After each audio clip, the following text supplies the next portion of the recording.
Ito na nga yung araw ng pamamaalam at sa puntong ito ay ang huling sulyap nga po namin kay tatay at ang kanya nga pong naiwan na asawa. Halos mahimatay at hindi nga po makaya. At yung mga nakapaligid nga po ditong kamag-anak, apo, pamangkin. Sa huling pagkakataon nga din kanila na nga pong hinawakan si tatay. At tinakap na nga din po siya ng anak niyang bunso. Nakasama niya nga po sa bahay. At ang nag-aalaga nga din po kay tatay. At ayun nga, mag-aalas 7 pa nga lang po ng umaga, gumising na ako. At paglabas ko nga po ng bayan, dami na nga din po mga naghihinday dito na makikipaglibing. Ang nakalagay nga po kasi sa oras ng libing, alas 8 nga po ng umaga. Mga nagsilipan na nga din po sila dun sa loob. Hindi na nga din po ako pumasok na may iwasan ko na nga din po hindi maluha. At mga nagtutuluan na nga din po kasi sila ng luha dun eh.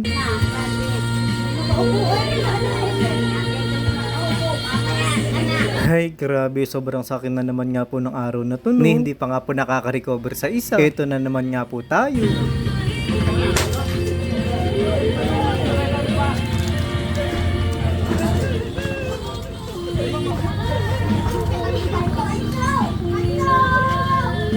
Iniwan niya na nga po kami sa Purokdos at may bago na nga po siyang tahanan na pupuntahan. At ayan nga, ihahatid na nga po namin. Katulad lang naman nga din po ng dati, nauna nga din po kami sa libing. Kaya nung nakita na nga po namin na nasa highway na, nagpatuloy na nga ulit kami sa aming pagbiyahe. At oo nga pala, yung apat na kapatid nga po ni tatay na babae na taga sa amin at isa na nga po dun si mama, ay hindi na nga po nakipaglibing at nagpaiwan na lang. At sila na nga lang daw po mag-aasikaso ng mga lulutuin ng mga pagkain nga po ng mga nakipaglibing. At siguro nga din, kaya hindi nga din po sila nakipaglibing. Nang babawasan nga din po yung sakit. At ayaw nga din siguro nilang makita yung kapatid nila na iyahatid na nga po sa huling hantungan. Bali nauna na nga po kami sa simbahan at yung pinsan ko nga po na to, nilibre nga po si Dayan ng ice cream at chichirya. Abay kakaway-kaway pa nga po sa vlog ko. Hindi naman ako nilibre. Katin ko na nga lang kaya yung sinutot, hindi ko na nga po siya ipakita sa vlog. Maya-maya lang din dumating na nga po yung karot yung mga nakipaglibing na naglalakad. At sabi ko nga kung pwede nga lang din po sana ako maglakad. Ako nga po yung maglakad, lakad, lumakad na lumakad. At syempre hindi ko naman nga din pwedeng iwanan si Dayan at sigurado nga din naiintindihan naman nga din ni tatay. At bigla ko nga din po naalala nung last Sunday nung nagsimba nga po kami ni Dayan. Sa ating umuwi nga po kami sa bahay, nagbibless nga po kami sa kanya. At ang palagi nga pong binibiro ni Dayan kay tatay, tara jogging. Jogging na. Napatawa pa nga po si tatay nun. At yun na po pala yung huling biro ni Dayan kay tatay. Mahina na nga din po si tatay nun at hindi na nga din po masyado nagkakakaki. Isa nga po sa apo ni tatay yung napili nilang magsalita para nga po magpasalamat sa lahat ng nakiramay. Halos hindi na nga din po maintindihan yung sinasabi, iyak nga po siya ng iyak eh. At ilang minuto nga lang din, nayari na nga din po yung misa. Hindi pa nga din po na ilalabas si tatay sa simbahan. Umalis na nga din po kami, dumiretso na nga po ako sa sementeryo. Naiwan na nga po si Dayan sa sasakyan. At nagpunta nga po muna ako sa pagsusuotan nga po ni tatay. At dyan nga po yun oh. Hala, dumami na nga po sila ng dumami dyan. Na yung dating bakante nga po yung ibabaw ng 3 nicho. April at May nga lang po yung lumipas. Nadagdagan na nga po ng 2 sa ibabaw. O sana hanggang dyan na nga lang po muna. At kung pwede nga lang din sanang hindi na masundan. At ang narinig ko na nga pitugtog at nagpupuntahan na nga din po dito sa gitna ng sementeryo. O sa hintuan para sa huling sili. Agad-agad nga din nagpunta na ako. At tumanap na nga po ako ng pwesto.